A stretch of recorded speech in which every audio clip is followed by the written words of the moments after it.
The maître d' barely glanced at me before shaking his head. "I'm sorry, ma'am, but there's no reservation under your name." I blinked, momentarily confused, trying to understand how that was possible. "That's impossible. I was invited to dinner with my husband's family. They must already be here, waiting for me." He gave me a polite but firm smile. "I just checked. There is a reservation for 6 under the name Margareth Carnegie, but I'm afraid." A sharp, familiar voice cut him off. "Oh, Olivia," Margaretha's voice rang out, full of amusement. "Did you really think I'd include you in tonight's dinner?"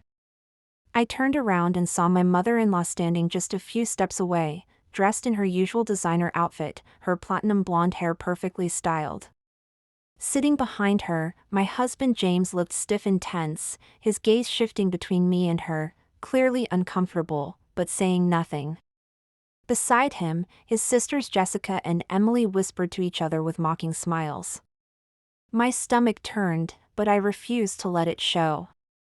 "I don't understand," I said, keeping my voice calm. Margaretha's smile widened. "Oh, sweetheart, I didn't think you'd actually show up," she giggled, as if I'd done something amusing. "This is a family dinner. A place like this is, well, a little above your level, don't you think?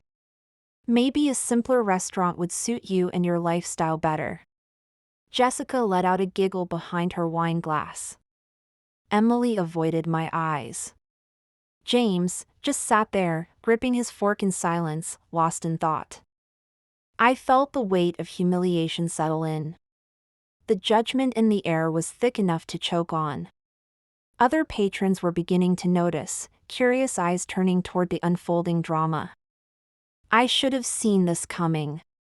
For years, Margareth had made it perfectly clear that I was never good enough for her son. I didn't come from money like she did. I didn't attend prestigious schools. I wasn't born into their privileged world, and in her eyes, I would never be worthy of James. From the moment James and I got engaged, Margareth made it her mission to remind me that I didn't belong in their family. At first, it was subtle, passive-aggressive comments about my simple taste, the way she conveniently forgot to invite me to family events, the expensive gifts she gave James while offering me only empty smiles, as if she'd simply forgotten. But tonight she took things to a whole new level. She planned this. She orchestrated everything just to humiliate me in front of my husband's family. Handpicking the most exclusive restaurants in town just to make sure I'd be left standing at the door like an unwanted outsider. And she was enjoying every second of it. The humiliation should have burned me from the inside out. I should have felt small. But instead, something inside me shifted. I smiled, a slow, deliberate smile that made Margaretha's expression falter for just a second. Then, without saying a word, I turned to the maître d'.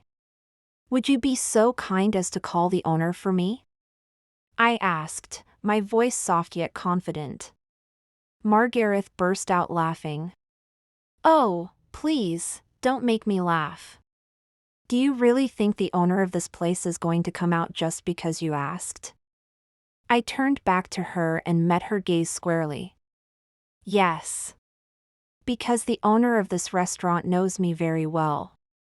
And in a few minutes, my dear mother-in-law is going to learn a lesson she'll never forget." Margaretha's smile didn't vanish, but I noticed it, a flicker of doubt in her eyes. She'd spent years treating me like a stranger, like I barely existed. But today she'd crossed a line. A public humiliation, right in front of my husband, his sisters, and a restaurant full of onlookers. She had gone too far. The air around us was heavy with tension, thick with anticipation, as I stood firm, refusing to let her win. The maître d' hesitated, clearly unsure of what to do. But before he could respond, a deep voice cut through the silence. "Olivia?" I turned just in time to see David Astor, the owner of that exclusive establishment, approaching. A man in his 50s, David was the picture of elegance, well-groomed gray hair, a tailored suit, and the confidence of someone who ran one of the city's most sought-after restaurants. Margaretha's eyes widened slightly when she saw the way he looked at me, not with disdain, but with genuine affection. "David," I greeted him with an even bigger smile. "It's been a while." His gaze moved from Margareth to James and his sisters, and finally settled back on me. "It has. What brings you here tonight?" I gestured toward the table where my in-laws were seated, their expressions shifting from amusement to something far more uncertain, clouded with doubt. "Apparently, I wasn't included in the reservation," I said lightly, "a small oversight, don't you think?" David's eyes darkened slightly, picking up on the unspoken subtext in my words. Then, just as quickly, a polite smile appeared on his lips. "This won't do." Margareth scoffed, crossing her arms. "Oh, please. Do you really think this restaurant can just magically find her a seat? This is a private dining establishment. No one just walks in and expects to be served." David's expression remained impassive. "You're absolutely right, Mrs. Carnegie," he said smoothly, "this restaurant doesn't take walk-ins." I felt a stab of disappointment, but before I could reply, he turned to the maître d'. "But Olivia isn't just any guest. She's family." The entire table froze. Jessica's glass nearly slipped from her fingers. Emily's eyes darted between me and David in shock. And James, he gripped his cutlery tighter, but as always, said nothing. Margareth, however, wasn't the kind to back down easily. She let out an incredulous laugh. "Family? That's a good one. You must be mistaken. Olivia is merely my son's wife, and I can assure you she has no connection to." "Actually," I interrupted calmly, "David and I go way back." Margareth narrowed her eyes. "How?" I leaned in slightly, my voice just loud enough for everyone to hear. "Before I married James, I worked in fine dining. David was my mentor." A stunned silence fell over the table. Margareth opened her mouth, likely to object, but David cut her off with a smile that didn't reach his eyes. "Olivia wasn't just any former employee," he said calmly, "she was trained by me, right out of culinary school. I personally taught her everything she knows about high-end hospitality and service. She was one of the best students I've ever had." Margaretha's jaw clenched. This wasn't going how she had planned, in fact, her whole plan was crumbling. I could see it dawning on her, that despite all her efforts to belittle me, I had a past she didn't know. A past that now undermined all her schemes.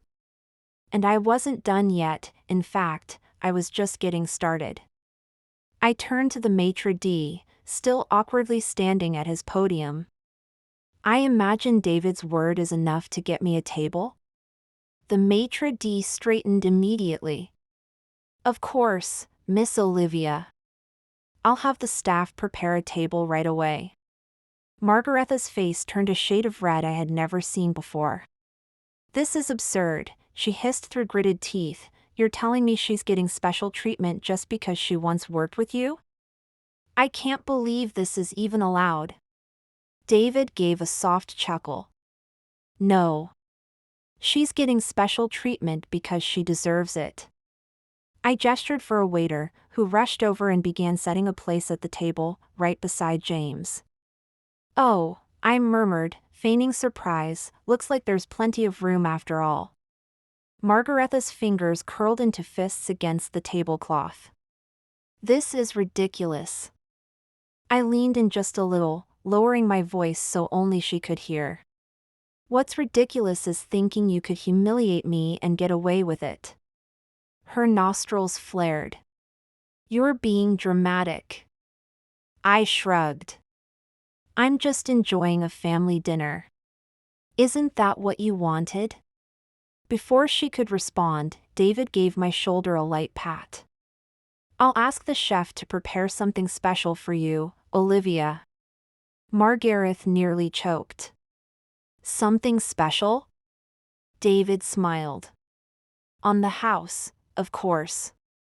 Margareth was now visibly furious, but powerless. James, still silent, picked up his glass, but I caught a flicker in his expression. Was it relief? Shame? Guilt? I wasn't sure. But I knew the dinner was just beginning, and Margareth Carnegie, oh, she was going to deeply regret thinking she could dismiss me so easily, thinking I was just another nobody. The waiter placed a freshly polished silver plate in front of me, followed by an elegant starter, something delicate, artistically arranged, and entirely courtesy of David. Margaretha's expression was pure hatred. Oh, I murmured, picking up my fork and cutting into the dish skillfully, this looks incredible. I took a bite, savoring, not just the flavor, but the heavy silence that settled over the table. Across from me, Jessica and Emily exchanged uneasy glances. James still hadn't said a word, preferring to stare into his wine glass as if it held all the answers to his problems. Margareth, however, wasn't one to accept defeat gracefully. She took a sip of her wine and placed the glass down with a bit more force than necessary. Well, she said, forcing a tense smile, I suppose it's natural someone like you would know people in the hospitality industry. I raised an eyebrow. Hospitality? Margareth waved her hand, pretending to be polite. You know, service jobs. Waitressing, kitchens. Not exactly the kind of career we're accustomed to in this family. Ah, there it was. The real reason behind the whole show. This wasn't just about excluding me from dinner, it was about reminding me, in front of everyone, that in her eyes, I was still just a girl from nowhere. I took another sip of wine before responding politely. You say that like it's a bad thing. Her eyes flickered irritation, maybe even a hint of surprise. She expected me to be shaken. But not anymore. I only meant, she continued, it must have been quite the change for you, marrying into a family like ours. Her tone was light, but her words dripped with condescension. And James, still silent. I turned my gaze to him, watching the way he avoided my eyes, head bowed. And that's when it all clicked. This wasn't just about his mother's cruelty, it was about his silence. Because this wasn't the first time Margareth tried to humiliate me. It happened at our wedding, when she conveniently forgot to invite my side of the family to the rehearsal dinner. It happened at Christmas, when she gave me a book titled How to Stop Being a Clueless Wife in front of everyone. It happened last summer, when we visited their beach house and she made a venomous comment about how lucky I was that James gave me a chance. And every time, James let it slide. And I told myself it wasn't worth the fight, that I didn't want to be the reason for conflict between him and his mother. But this was different. It wasn't just a passive-aggressive remark. It was a calculated attempt to publicly humiliate me. And he let it happen, said nothing. I set my glass down, the movement slow, deliberate. Then I leaned in slightly, resting my elbows on the table. Margareth, I said, my voice soft but firm, do you know the difference between you and me? She tilted her head, curiosity flickering in her eyes despite herself. I smiled. I earned everything I have on my own. A stunned silence fell over the table. Margaretha's face hardened. Excuse me? I didn't blink. You heard me. Jessica stiffened beside her mother. Emily pressed her lips together, as if holding back a laugh. Margareth scoffed. Are you trying to imply that I didn't work for what I have? That I didn't earn what's mine?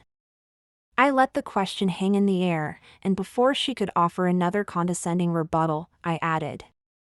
I didn't marry into wealth. I didn't inherit status. I built my career from the ground up. And yet, I gestured to the table. Here we are. Sitting in the same restaurant. Eating the same food. With the same level of respect from the owner. Margaretha's fingers clutched her napkin, her knuckles white. Jessica and Emily weren't smiling anymore.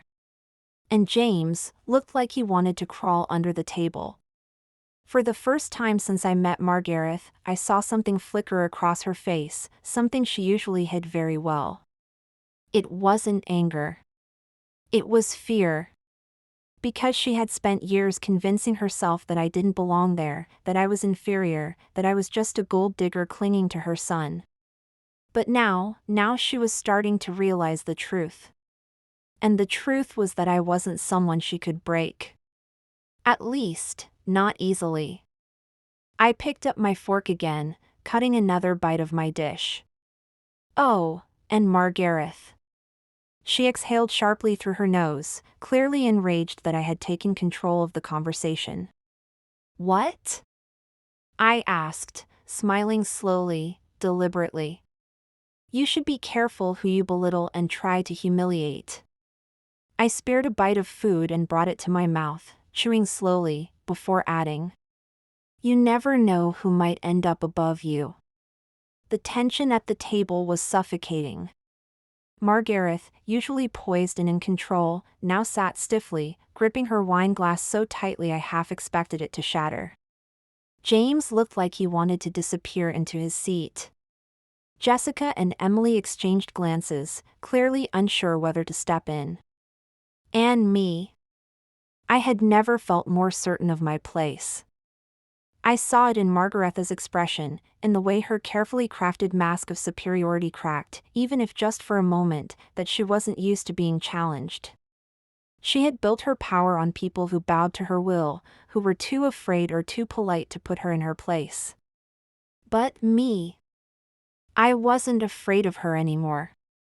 Margareth took a deep breath, gathering herself, and placed her glass back on the table with a soft, deliberate click. I see, she said finally, her voice falsely calm. I suppose I should congratulate you, Olivia. You've managed to rise above your circumstances. I took another sip of wine, not giving her the satisfaction of a reaction. But tell me, she continued, her lips curling into a sugary smile, if you're so independent, so self-sufficient, why is it my son who pays for your lifestyle? I paused. Jessica let out a soft sigh. Emily shifted uncomfortably. And James? James flinched. Margaretha's smile widened. She could feel the eyes at the table now, waiting for my answer. I slowly set my glass down. What do you mean by that? I asked, feigning confusion. Margareth leaned forward, lowering her voice to a mocking whisper. I mean, dear, that it's my son who funds that adorable little shop of yours. Isn't it? You don't really need to work. But you pretend to have a career, which I find utterly charming. She tilted her head, the smile returning. You talk about independence and confidence, but at the end of the day, you're just someone being kept by my son. And there it was. Her final move. The calculated insult meant to humiliate me beyond repair. To put me back in my place. I let the words settle, watching how James still refused to look at me. How his sisters held their breath, expecting me to fall apart. And then I laughed. Not a nervous giggle. A real laugh. Genuine. Margaretha's smile faltered. Pardon me, she asked, is something funny? I placed my napkin gently on the table, still laughing. I just realized how completely out of touch with reality you are, Margareth. You really have no idea what you're talking about. Her eyes narrowed. Excuse me? I gestured toward James, my voice calm and precise. You think he supports me? I raised an eyebrow. That's adorable. Jessica choked. Emily's eyes widened. And James, oh, James turned pale. Margaretha's smile vanished instantly. What are you talking about? I sighed, almost pitying her. You still see James as your little boy, don't you? The provider. The man who rescued me from my ordinary life. I tilted my head. But let me tell you something, Margareth, that's not how this marriage works. She stiffened. You know what's funny? I continued. James' businesses, his investment projects, half of them were funded with my money. An absolute silence fell over the table. Margaretha's eyes widened.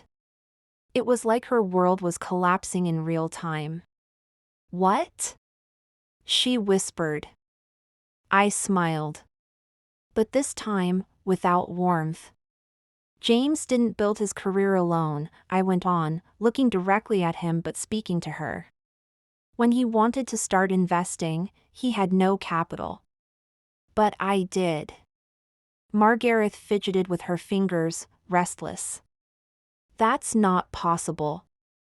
I shrugged. Believe what you want. But the reality is, your son's success was built with my investment, my strategies, and my support. Jessica and Emily looked at James, searching for some kind of confirmation. But he stayed silent. Paralyzed. As always. I shook my head with a cold smile. You think you can humiliate me by painting me as some dependent housewife? That's laughable. Because the truth, Margareth, is that James needs me far more than I need him. Her face turned red with rage, the words dying on her lips. I crossed my arms and leaned back slightly in the chair, completely calm. You spent all these years trying to make me feel like I didn't belong in this family. But I'm the one who's been holding this marriage together. And by extension, your precious last name. Emily looked like she might faint. Jessica was completely silent. And James finally opened his mouth. Olivia, maybe we should. I raised my hand, cutting him off. No, James. You don't get to say maybe now. Not after staying silent while your mother attacked me with every word. Margareth looked at her son with a mix of disappointment and surprise. And for the first time, she seemed to truly see who he was, a coward. Her beloved golden boy was weak. Small. A failure. I stood up calmly, smoothing my dress with my fingers. I think I'm done here. Her nostrils flared. You can't just walk away like this. I turned toward the man who had been watching everything from a distance, a restrained smile on his lips, David, the owner of the restaurant. It was a pleasure seeing you again, David. Thank you for the hospitality. He nodded, with that sharp look of someone who sees more than he says. Always a pleasure, Olivia. Then I turned to James. Are you coming? He hesitated. Looked at me, then looked at his mother. And in that moment, I knew. I knew with absolute certainty that he wouldn't come. Because he never did. He never chose me. And he wasn't about to start now. Margareth smiled, triumphant. And I smiled right back. She thought she'd won. She had no idea that the most important decision of the night had already been made. By me. Because I was about to show her, and her cowardly son, exactly who Olivia Carter really was. And what happens when someone tries to put me in my place. James didn't follow me. And honestly, I wasn't expecting him to. When I stepped out of the restaurant, the cool night air brushed my skin, but I didn't feel it. My mind was sharp. Clear. That dinner had been the final push I needed. I grabbed my phone and typed a simple message. We're moving forward. Start the process first thing in the morning. The reply came within seconds. Understood. The draft of the divorce agreement will be with you before noon. Divorce. The word didn't scare me. What scared me was how much of myself I had lost over the years, pretending that this was love. That he was with me. But he never was. And now it was my turn. I got home before him. More than enough time to do what needed to be done. I went to the office, the one he used to manage investments, and typed in the code to the safe. The same one as always. He never changed it. His arrogance assumed I'd never look. But there they were.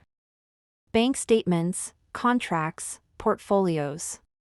And the most important, the contract that proved his most profitable investment only existed because of my initial funding. I photographed the document and put it back. I didn't need to take anything physical. The truth was already mine. I went to the bedroom and started packing my suitcase. No rush. No anger. Just clarity. When James finally walked through the door, he found me sitting on the couch, suitcase by my side. He froze. Olivia?